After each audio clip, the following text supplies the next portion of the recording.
High, আমি রিম্পা।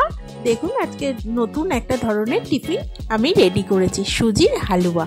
এটা অনেকেই জানেন, কিন্তু আমি আমার মতো করে বানাচ্ছি। দেখুন, লাগছে সুজি, সঙ্গে কিশমিশ, কাজু বাদাম, আর একটু ফোড়নের জন্য লাগছে তেজপাতা, গোলমরিচ, এলাচ। গোলমরিচটা দিলে ভীষণ ভালো লাগে। আর সাজানোর জন্য এটা পেস্তা কুচি দিয়েছি। আর লাগবে ঘিয়ের ওপরই রান্নাটা করব।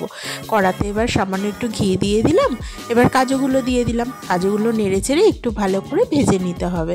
হালকা ভেজে নিয়ে তার মধ্যে কিশমিশটা দিয়ে আর একটু নাড়াচাড়া করে এগুলো তুলে নিলাম। ওই কড়াইতে আর একটু ঘি দিয়ে ফোড়নগুলো দিয়ে দিলাম। তারপর সুজিটাও দিয়ে দিলাম। সুজিটা দিয়ে নাড়াচাড়া করে লাল করে ভেজে নিতে হবে। দেখুন, আমি লাল করে ভেজে নিয়েছি। তারপরে একটু দুধ দিয়ে দিলাম ফুটিয়ে রাখা। তার মধ্যে চিনিটাও দিয়ে দিয়েছি।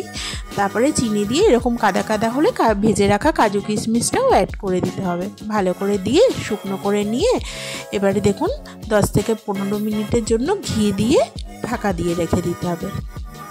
ঢাকা খুলে দেখুন একদম ঝরঝরে সুজি রেডি।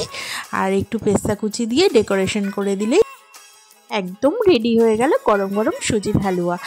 ভিডিওটি যদি ভালো লাগে একটা সাবস্ক্রাইব করবেন আর লাইক দিয়ে পাশে থাকবেন। টাটা।